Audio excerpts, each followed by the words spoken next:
নমস্কার, আমি গোবিন্দদেব গোস্বামী দেববাণী অ্যাস্ট্রোলজিতে সবাইকে স্বাগত জানাই। আলোচনা গুরুত্বপূর্ণ বার্ষিক রাশিফল মিথুন রাশির জাতক জাতিকাদের নিয়ে। অবশ্যই যারা মিথুন রাশির জাতক জাতিকা আছেন আলোচনা মনোযোগ সহকারে আপনাদের শুনতে হবে। মিথুন রাশির যারা জাতক জাতিকা আছেন আলোচনা মনোযোগ সহকারে শুনুন, কারণ আপনাদের এই বছর খুব গুরুত্বপূর্ণ আপনাদের ক্ষেত্রে।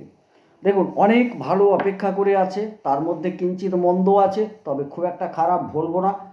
আপনারা আলোচনা শুনুন, দেখবেন আলোচনা যথেষ্ট গুরুত্বপূর্ণ এবং যথেষ্ট ভালো লাগবে। 2026 আপনার এই কিঞ্চিত যে সময় দিয়ে শুনছেন, অবশ্যই সারা বছরের একটা রূপরেখা আপনি পেয়ে যাবেন। আপনি কোনটা করবেন কোনটা করবেন না সেটা কিন্তু এখন থেকে আপনি সিদ্ধান্ত নিতে পারবেন। যাই হোক, মূল আলোচনায় চলে যাই। আপনাদের যারা মিথুন রাশি আছেন তাদের গ্রহাবস্থানটা বলে নিই। লগ্নে বর্তমান লগ্ন বা রাশি যদি ধরি, রাশি ধরে আলোচনা করছি, রাশিতে বৃহস্পতি অবস্থান করে আছেন মে মাস পর্যন্ত। তারপরে তিনি সেকেন্ড হাউসে আসবেন আপনার সঞ্চয় জায়গায়। তো এই বৃহস্পতি বসে বর্তমান কোথায় দৃষ্টি রেখেছেন না, বৃহস্পতি বসে বর্তমান দৃষ্টি রেখেছেন আপনার সপ্তমে এবং এই যে পঞ্চমে, সপ্তমে আর নবমে, তিন জায়গায় দৃষ্টি রেখেছে। এই সুবাদে কি ঘটবে না, দেখুন আমি হিসেবটা এই কারণে করলাম, পঞ্চমে কতদিন তিনি দৃষ্টি রাখছেন, কারণ তিনি তো আবার সেকেন্ড হাউসে চলে আসছেন। সেকেন্ড হাউস থেকে তিনি আবার যখন সেকেন্ড হাউসে চলে আসবেন তখন কিন্তু তার দৃষ্টিটা পড়ে যাবে আপনার ষষ্ঠে। আবার সপ্তম থেকে দৃষ্টিটা চলে যাবে অষ্টমে, নবম থেকে দৃষ্টিটা চলে যাবে দশমে, কারণ তিনি এক ঘর যখন এগিয়ে আসবেন তার দৃষ্টিটা আবার সেরকম ঘুরবে। আবার দেখুন শনির দৃষ্টি, দেখুন শনির দৃষ্টি পড়ে আছে কোথায়, আপনার চতুর্থে। কোন ঘর থেকে, দশম থেকে পড়ে আছে। আবার রাহুর দৃষ্টিও সেরকম হিসেব করে দেওয়া আছে, দেখুন রাহুর দৃষ্টি আপনার পঞ্চমে পড়ে আছে একটা, এইখানে আপনার তৃতীয় পড়ে আছে, আর আপনার রাশিতে পড়ে আছে, এ ব্যতীত আপনার দশমে পড়ে আছে। তো এই সার্বিক দিকটাকে ভেবে আজকের আলোচনা, এবং তৃতীয় কেতু অবস্থান করে আছেন। মূলত বলে নেওয়া ভালো, চারটি বড় গ্রহর অবস্থান লক্ষ্য করে আমরা কিন্তু বার্ষিক রাশিফলটা দিয়ে থাকি। এখানে কিন্তু যে গ্রহগুলি খুব অল্প সময় অতিক্রম করে তাদেরকে খুব একটা মান্যতা দিয়ে কিন্তু হয় না, এটা প্রকৃত কথা। যাই হোক, এরই ভিত্তিতে প্রথমেই শরীর স্বাস্থ্য সম্পর্কে বলবো। শরীর স্বাস্থ্য আপনাদের খারাপ যাবে না, তবে একটু মনের উথাল পাথাল ঘটবে, মনটাকে স্থির রাখতে পারবেন না, ইগো কাজ করবে, ক্রোধ বাড়বে। এই জাতীয় জায়গা থেকে আপনি কিন্তু খুব সাবধান থাকুন, কারণ কোনো দুর্ঘটনার সম্মুখীন হওয়ার সম্ভাবনা, যে দুর্ঘটনাটা কোনোভাবে আপনি পূরণ করতে পারবেন না। আপনাকে আমি জোর দিয়ে বলছি, রাগ কন্ট্রোল করুন, ইগো কন্ট্রোল করুন, তাইলে আপনি কিন্তু ঠিকঠাক থাকবেন। এবং এটা সারা বছরই আপনাকে ঠিকঠাকভাবে চলতে হবে, রাখতে হবে। কারণ বলে দিচ্ছি, রাহুর একটা দৃষ্টি আপনার রাশির উপর পড়ে আছে, বৃহস্পতি বসে আছেন মে মাস পর্যন্ত, তারপর তিনি যখন অতিক্রম করে আসবেন, আপাতত দেখা যাচ্ছে কেবলমাত্র রাহুর দৃষ্টিটা আপনার রাশির উপর চলে আসছে। বৃহস্পতি কিন্তু সেখানে নেই যিনি গাইড করতেন। বৃহস্পতি থাকলে কি হবে, খারাপ ভালো একটা মিশ্র ফল আপনি পাবেন, কিন্তু যখন বৃহস্পতি চলে আসবে তখন কিন্তু রাহুর যে দৃষ্টি সেটা কিন্তু অনেকটা প্রবল রূপ ধারণ করবে।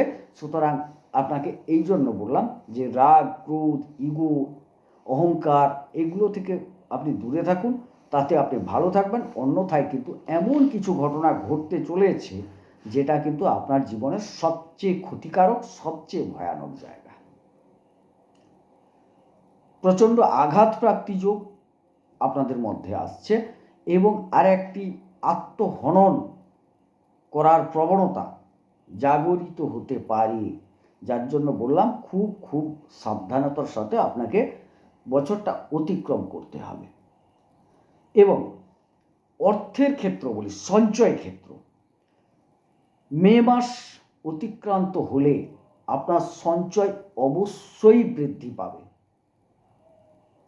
কারণ মে মাসের পর বৃহস্পতি কিন্তু আপনার দ্বিতীয় ঘরে তুঙ্গি হচ্ছেন।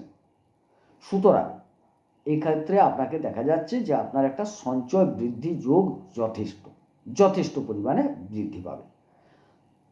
আপনার খাদ্যদ্রব্য ভালো পেতে পারেন, কুটুম্বদের সাথে একটা ভালো সম্পর্ক হওয়ার সম্ভাবনা আছে, এগুলো কিন্তু দেখতে পাওয়া যাচ্ছে। তো যাই হোক, আপনার কিন্তু সম্পদ বৃদ্ধি যোগ যথেষ্ট ভালো আপাতত মে মাসের পর থেকে। ভাইদের সাথেও সম্পর্ক খারাপ থাকবে না, ভালো থাকবে। তবে হ্যাঁ, মাঝে মধ্যে একটু এদিক ওদিক হওয়ার সম্ভাবনাও দেখা যাচ্ছে। তবে কিছু কিছু ক্ষেত্রে ভাইদের মধ্যে একটা গোপন পরামর্শ আসবে, যে পরামর্শ হয়তো আপনাদের ভ্রাতৃত্বের মধ্যে একটা সম্পর্কের যে মিষ্টতাটাকে তিক্ততায় পরিণত করতে পারে। তবে আপনি কিন্তু সেটাকে নিজ গুণে অনেকটা কন্ট্রোল করতে পারবেন। এবারে চলে আসি চতুর্থ ঘর, খুবই গুরুত্বপূর্ণ, এবং এখানে কিন্তু দশম থেকে শনি পূর্ণ দৃষ্টি রেখেছেন আপনার চতুর্থ ঘরে। সুতরাং এই জায়গায় বারবার বলছি খুব সাবধানতার সাথে পরিবারকে কন্ট্রোল করুন, খুব সাবধানতার সাথে আপনার মায়ের শরীর স্বাস্থ্যের দিকে নজর রাখুন, এবং আপনার পারিবারিক যে স্বাচ্ছন্দ্য সেটা কিন্তু কিছুটা কমার সম্ভাবনা আমি দেখতে পাচ্ছি। পারিবারিক স্বাচ্ছন্দ্য কমার সম্ভাবনা দেখতে পাচ্ছি। হ্যাঁ, এবারে বলবেন মে মাসের পর আপনার তো সঞ্চয় বাড়বে। হ্যাঁ, সঞ্চয় আপনার বাড়বে, তার মানে যে পারিবারিক সচ্ছলতা আরও দ্বিগুণ হয়ে যাবে তা কিন্তু নয়। পরিবারের মধ্যে ঐক্যবদ্ধতায় কিছুটা সমস্যা আসবে, এগুলো দেখা যাচ্ছে। গাড়ি বাড়ি ক্রয়যোগ অবশ্যই আছে, কিন্তু একটা দীর্ঘসূত্রিতা আসবে। এই হলো কিছু ভুল হলো, এরকম ব্যাপার আসবে। তো আমি একটা পরামর্শ দিতে পারি, এই সময় গাড়ি বাড়ি কেনা থেকে একটু বিরত থাকা ভালো। যদি কিনতে চান তাহলে কিন্তু আপনাকে অতিরিক্ত দায়িত্ব নিয়ে প্রত্যেকটা জিনিসকে খুঁটিয়ে দেখে সিদ্ধান্ত নেওয়া উচিত। মায়ের শরীর স্বাস্থ্যের দিকে নজর রাখতে হবে, বিশেষ করে নার্ভ সংক্রান্ত বিষয়টায়, হাড়ের বিষয়ে, এগুলো নিয়ে কিন্তু আপনাকে অনেকটা বেশি সচেতন থাকতে হবে, এবং এটা সারা বছরই আপনাকে সচেতন থাকতে হবে। আরও একটা জিনিস, যে পিতৃ সম্পদ মাতৃ সম্পদ সেখানে কিছু জটিলতা দেখা যেতে পারে, এটা কিন্তু বোঝা যাচ্ছে, পরিষ্কার কথা। যেরকম শরীর স্বাস্থ্যের অবনতি ঘটবে, এটাও ঘটার সম্ভাবনা আমি পরিষ্কার দেখতে পাচ্ছি। সুতরাং এই বিষয়গুলো যা বললাম তাতে আপনাকে সাবধানতা অবলম্বন করতে হবে। আচ্ছা, যারা পঠন পাঠন করছেন মাধ্যমিক স্তর বা উচ্চ মাধ্যমিক স্তর পর্যন্ত, সেই ক্ষেত্রে বলবো আপনাদের কিন্তু একটু চটপটে হতে হবে। চটপটে মানে আপনাদের মধ্যে একটা দীর্ঘসূত্রিতা বা একটা অলস ভাব আপনাদের মধ্যে আসবে। একটা পড়বো, আচ্ছা আজ নয় কাল হবে, এরকম ব্যাপার। বা একটু ঘুম বেশি হচ্ছে, উঠতে দেরি হচ্ছে, যে কোনো কারণে। আমি একটা উদাহরণ দিয়ে বললাম, দীর্ঘসূত্রিতা আর অলস ভাব, এটা কিন্তু আপনার মধ্যে কাজ করে যাবে। তখন কিন্তু অলরেডি রেজাল্ট আপনার বিপক্ষে যেতে পারে। এবং আরও একটা জিনিস বলা ভালো, যে যারা উচ্চ শিক্ষায় আছেন, আপাতত মে মাস পর্যন্ত উচ্চ শিক্ষার্থীদের ক্ষেত্রে সময়টা যথেষ্ট ভালো। এবং তার মধ্যে যারা বিশেষ করে বায়ু জাতীয় কোনো শিক্ষা গ্রহণ করছেন, electric, photographer, computer related, software, hardware ইত্যাদি, এইসব জায়গায় যারা করছেন, বা অনেকে আবার সাংবাদিকতা, অ্যাডমিনিস্ট্রেশনের বিভিন্ন পদ নিয়ে পঠন পাঠন করছেন, পরীক্ষা দেওয়ার জন্য পঠন পাঠন করছেন, তাদের ক্ষেত্রে সময়টা ভালো, খারাপ বলবো না। এবারে চলে আসি প্রেমের ক্ষেত্র। সবাই আমরা চাই একটা প্রেম খুঁজি। এই ক্ষেত্রে প্রেম কিন্তু একটা জিনিস, প্রথম পর্যায়টায় প্রেমের কিন্তু একটা আনাগোনা হবে, ভালো মন্দ মিলিয়ে হবে। তারপর মে মাসের পর প্রেমের প্রাবল্যতা বাড়বে, প্রেম প্রচুর পরিমাণে আসবে, কিন্তু যে প্রেমটাকে আপনি বাছাই করার ক্ষেত্রে ভুল করতে পারেন। এরও ব্যাখ্যায় বলি, বর্তমান বৃহস্পতি যেখানে বসে আছেন আপনার পঞ্চমে দৃষ্টি রেখেছে, রাহুও আপনার পঞ্চমে দৃষ্টি রেখেছে। তো দুজনের যেহেতু দৃষ্টি আছে, সেখানে একটা বললাম না, একটা পরিবর্তন, যে একটা প্রেম এলো, আপনি যেটাকে ভালো মন্দ বোঝার চেষ্টা করবেন, এটা ঠিক। কিন্তু যখন বৃহস্পতি আপনার সেকেন্ড হাউসে চলে আসছে, তার দৃষ্টিটা চলে যাচ্ছে ষষ্ঠ ঘরে, তখন কিন্তু একমাত্র রাহুর দৃষ্টি পঞ্চমে, প্রেম প্রচুর আসবে, এটা ঠিক কথা, কিন্তু আপনার ডিসিশন ভুল হওয়ার সম্ভাবনাটা প্রবল, এটা আমি পরিষ্কারভাবে দেখতে পাচ্ছি। সুতরাং এই ক্ষেত্রে আপনাদের কিন্তু সাবধানতা অবলম্বন করতে হবে। এটা একটা গেল। মে মাসের পর আপনার কিন্তু আইনি জটিলতা থেকে বেরিয়ে আসার সম্ভাবনা দেখতে পাচ্ছি। শত্রু অবদমিত হবে, কিছু কিছু রোগ আপনার উপশম হওয়ার সম্ভাবনা পরিষ্কারভাবে দেখতে পাওয়া যাচ্ছে। মে মাসের পর, মে মাসের আগে পর্যন্ত আপনার কিন্তু দাম্পত্য ক্ষেত্র খারাপ নয়, ভালো যাচ্ছে, তারপরেও ভালো থাকছে, সেটা নিয়ে বলছি না, তারপরেও ভালো থাকছে। ব্যবসা যারা করছেন অবশ্যই মে মাস পর্যন্ত খুব ভালো, জেনারেল ব্যবসা যারা করছেন তাদের মে মাস পর্যন্ত খুব ভালো ব্যবসা হবে নিশ্চিত। তাহলে মে মাসের পর কীভাবে ব্যবসা হবে না, না মে মাসের পরও আপনার ব্যবসা ভালো হবে, কিন্তু কারা বেশি সুযোগটা পাবেন, যারা বৈদেশিক ক্ষেত্রে যুক্ত, তাদের ক্ষেত্রে কিন্তু মে মাসের পর অধিক ব্যবসা পাওয়ার সম্ভাবনা। এবং মে মাসের থেকে আপনারা কিন্তু একটা জিনিস করতে পারেন, যেটা যারা ইনভেস্ট করতে চাইছেন বিভিন্ন ক্ষেত্রে, ফাইন্যান্স ক্ষেত্রে, তাদের কিন্তু যথেষ্ট ভালো, এবং ফাইন্যান্স জাতীয় কর্মে যারা যুক্ত আছেন তাদের ক্ষেত্রেও সময়টা ভালো। এবারে যারা ইনভেস্ট করবেন লং টার্ম, দীর্ঘমেয়াদী নিয়োগ করাই ভালো, দীর্ঘমেয়াদী। শর্ট টার্ম ছোটোখাটো সময়ের জন্য কোনো বিনিয়োগ না করাই বাঞ্ছনীয়।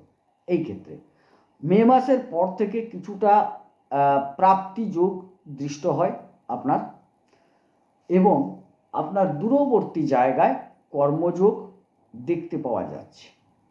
অষ্টমপতি একাদশে আছেন এবং তিনি মোটামুটি একটা দূরবর্তী জায়গা থেকে কর্মের সুযোগ সুবিধা অবশ্যই পাবেন, বা বিদেশি কোনো কোম্পানিতে আপনারা কাজ পেতে পারেন। এই সময়কালটা কিন্তু দেখাচ্ছে 2026 আপনাদের ক্ষেত্রে এরকম একটা ফল দেখাচ্ছে। বিশেষ করে মে মাসের পর থেকে তো অতীব ভালো, এবং সারা বছরটাই আপনারা কিন্তু এটা পাবেন, সুযোগ পাবেন।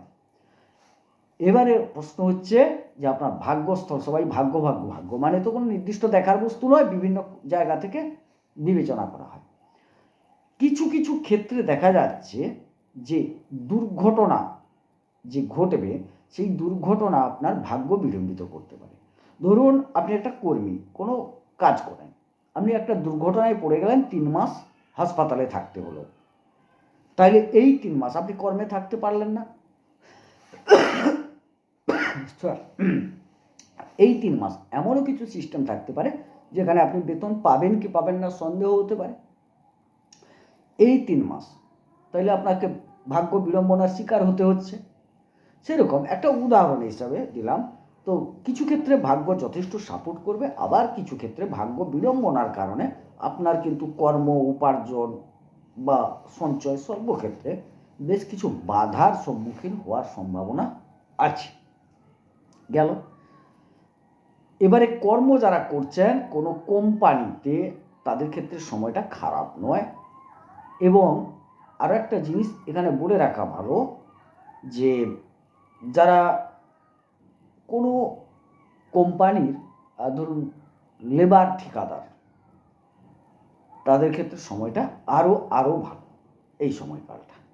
আবার বিশেষ করে মে মাসের পর থেকে আপনার সময় কিন্তু অতি ভালো হতে চলেছে।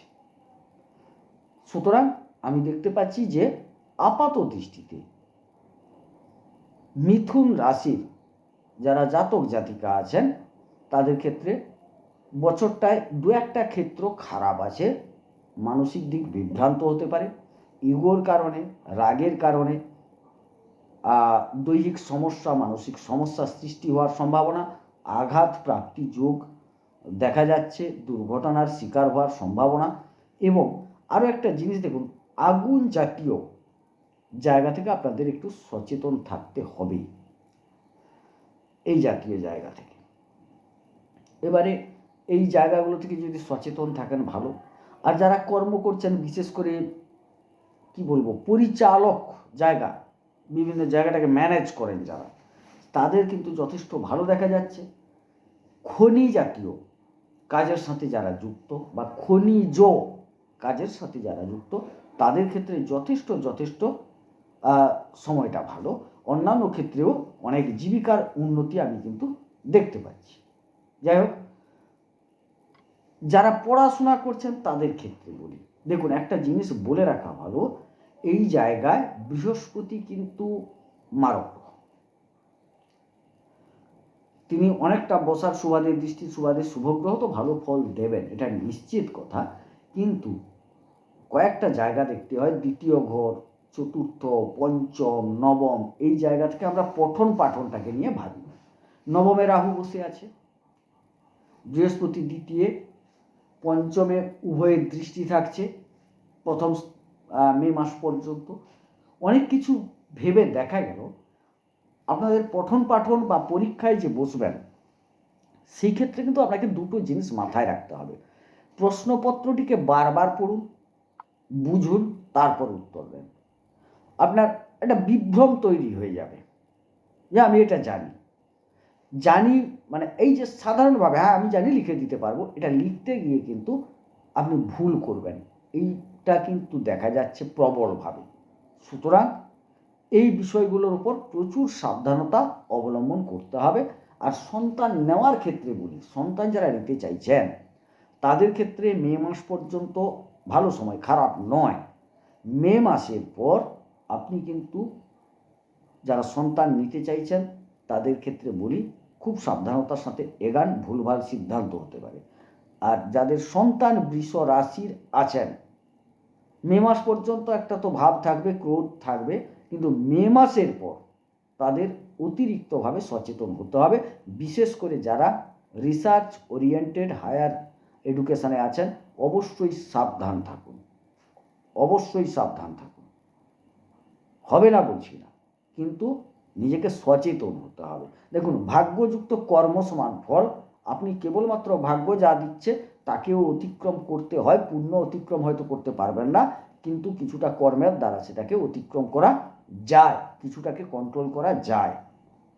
এবং হ্যাঁ, অনেক সমস্যা আছে, সেই সমস্যাগুলো নিরসনের জন্য কি করবেন না, আপনার কুণ্ডলী নিয়ে কোনো আপনার প্রিয় জ্যোতিষের কাছে, আপনার পছন্দের জ্যোতিষের কাছে যান, কথা বলুন, বুঝুন তিনি কি বলেন, কখন ইনভেস্ট করবেন, কখন কি করবেন, কোন সাবজেক্ট নেবেন, কোন দিকে এগালে ভালো, বাড়িটা কিনবেন কিনা, গাড়িটা কিনবেন কিনা, বা কবেই কিনবেন। কারণ গোচর তো বলছে এটা, কিন্তু আপনার কুণ্ডলী কি বলছে সেটাও দেখে নেওয়ার দরকার আছে। কুণ্ডলীর সাথে যখন বিচার করিয়ে সিদ্ধান্তটা নেবেন তখন আপনার পদক্ষেপটা সঠিক হবে। যাই হোক, আমি খুব ছোট্ট আকারে বিবিধ বিষয়ের উপর আলোচনা করলাম। যদি আলোচনা ভালো লাগে চ্যানেলটিকে লাইক করবেন, সাবস্ক্রাইব করবেন, শেয়ার করবেন। আর একটা কথা বলি, এটা বার্ষিক রাশিফল, আমি মাসিক রাশিফল দিই। দেখুন, আমি প্রয়োজনীয় কথাটুকু বলি, ফুলিয়ে ফাঁপিয়ে আপনি কোটিপতি হয়ে যাবেন, আপনার 3টে গাড়ি থেকে 5টা গাড়ি, 10টা 20টা গাড়ি হয়ে যাবে, 2টো ইন্ডাস্ট্রির মালিক হয়ে যাবেন, এসব বলে লাভ নেই। ভারতবর্ষ প্রায় 140 থেকে 50 কোটি মানুষের দেশ, আমরা এখনও সেই জায়গায় পৌঁছাতে পারিনি। আমাদের আলোচনা হবে বাস্তবের ওপর দাঁড়িয়ে। সুতরাং এই জায়গায় বলি, হ্যাঁ কিঞ্চিত উন্নতি অবনতি অবশ্যই দেখা যাবে। হ্যাঁ, হতেই পারে এক আধটা ফাটকা কোনো জায়গায়, কারুর কুণ্ডলিতে গ্রহাবস্থান খুব ভালো, তিনি একটা লটারি লাগিয়েই দিলেন কোটি টাকার, তার মানে যে সবার লেগে যাবে তা নয় মিথুন রাশির, আমি সেটা বলছি না। সুতরাং একটা উন্নতি অবনতি অবশ্যই দেখা যাবে। আর কেউ কোটি টাকা পেলেন, প্রাপ্তিযোগ প্রবল, কিন্তু আপনি হয়তো রাস্তায় গিয়ে কিছু একটা 20 টাকা একটা কুড়িয়ে পেলেন, আমি উদাহরণ দিচ্ছি, বা অন্য কিছু একটা পেলেন, বা কিছু একটা ইনকামের জায়গায় একটা ফাটকা কিছু অতিরিক্ত হলো, তার মানে আপনি যে কোটিপতি হয়ে গেলেন তা নয়, কিন্তু একটা প্রফিট দেখা যাবে, এটা ঠিক কথা। যাই হোক, আলোচনা দীর্ঘায়িত করবো না, আলোচনাটা ভালো নিশ্চিত লাগার কথা, কারণ আমি প্রয়োজনীয় বিষয়ের উপর কথা বলেছি, আর এখানে কোনো আতিশয্য নেই। দেখুন, আমি একদম পরিষ্কার বলে, আমার কোনো এডিট নেই, আমার কোনো ক্যামেরা নেই, আমি আমার শিক্ষাটা জানি, সেইটার উপর বসে আমি করি। আর আমি এগুলো বুঝিও না যে কীরকম এডিট করতে হয়, কীরকম এটা ক্যামেরা ফিট করতে হয়, কীরকম কী করতে হয়, আমি কিচ্ছু জানি না।